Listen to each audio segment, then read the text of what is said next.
Today we will be discussing the supply chain of a pencil.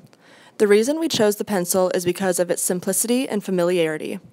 My name is Michaela and I will begin by summarizing our suppliers, which come from all over the world. Our suppliers include cedar lumber, graphite mine, painting, stain, and lacquer, aluminum, and lastly, rubber. The pencil casing is made up of cedar, which is milled in Northern California or Oregon. The core of the pencil is made of graphite, which is mined in Ceylon, then mixed with clay from the state of Mississippi. Following that is the paint, stain, and 6 coats of lacquer, which is mined of oil from the castor bean that covers the body of the pencil. Next up is a bit of aluminum called the ferrule. Zinc and copper must be mined, made into a thin sheet, and then shined in order to make this small yet important part of the pencil. Our last supplier is rubber for the eraser. The rubber is extracted from a plant seed oil in the East Dutch Indies. Hi, my name's Cole Wickert. I'm going to tell you about manufacturing. Step 1, chunks of graphite and clay are ground into a fine powder. Step 2, a machine squeezes all the water out of the mixture, leaving behind a gray sludge. Step 3, huge wheels grind the dried sludge into a fine powder, and water is blended again to make a soft paste. Step 4, the paste is pushed through a metal tube and comes out in the shape of thin rods and cut into pencil-sized pieces. Step 5, after drying, the pencil leads are put in the oven heated to 1800 degrees Fahrenheit.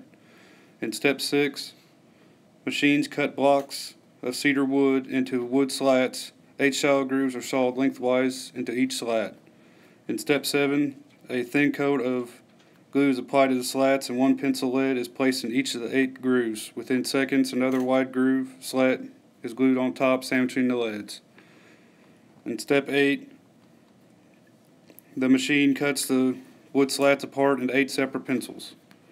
In Step 9, the pencils are sanded and painted. In Step 10, a heated metal stamp presses the name of the company and a number. In Step 12, a metal band is fully wrapped tightly around the end of the pencil. It holds the eraser, which is being added here. The pencils are ready to be sharpened and packaged. I'm Khadeejeh, and I will be discussing the distribution of pencils. Pencils are distributed all over the world. The distributors will purchase the pencils from the manufacturers to distribute them through brick and mortar or online. The distributors would provide the pencils for many in stores and online retailers and also vendors. They maintain their inventory at a certain level in order to supply the retailers at any point of time, and at some point they can reorder from the manufacturers and so forth. Hello, my name is Rich Williams and I will be discussing the next step in the number 2 pencil, which is retailing. There are 3 types of retailers and where pencils will be sold from. The first one is online retailing. There are multiple advantages of being an online retailer. The first one is a wider reach of channel of customers. Another advantage would be it is cheaper to open up an online retailer rather than opening a store or a kiosk. Another advantage is globalization, meaning that the pencils can be sold internationally to all customers.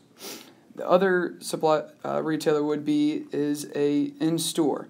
An advantage of an in-store is the customer gets to see the product physically before buying. Another advantage of an in-store retailer is the buyer gets to communicate directly with the seller.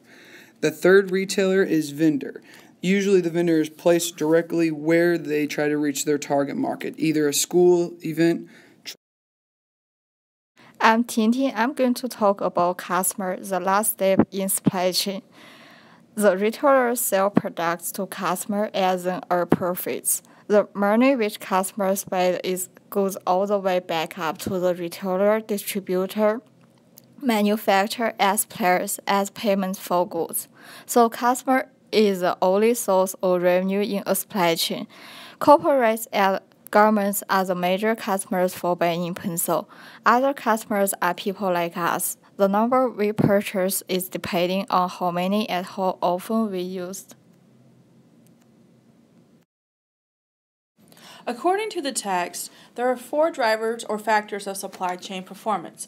They are facilities, inventory, transportation, and information. Facilities affect supply chain performance by location, size, and operations methodology. For instance, if a facility is poorly located, then it would be difficult to be efficient. And if a company isn't efficient, this affects profitability. Inventory is described as all the materials in the supply chain. This includes raw materials, WIP, and finished goods. Inventory plays a huge importance to profitability, mainly economics, just-in-time, stock levels, and bottlenecks. The logistics section in the chain is also an important factor to profitability. Transportation management is the focus to getting all the materials in inventory moved around to where they need to be, and if anything goes wrong with that, then bottlenecks occur and profits may be affected. Information technology ties all the factors together from requests for materials to sales and customer service to production. A poorly implemented system can have a negative effect on profits, whereas a good system helps speed up efficiency and impact profit margins.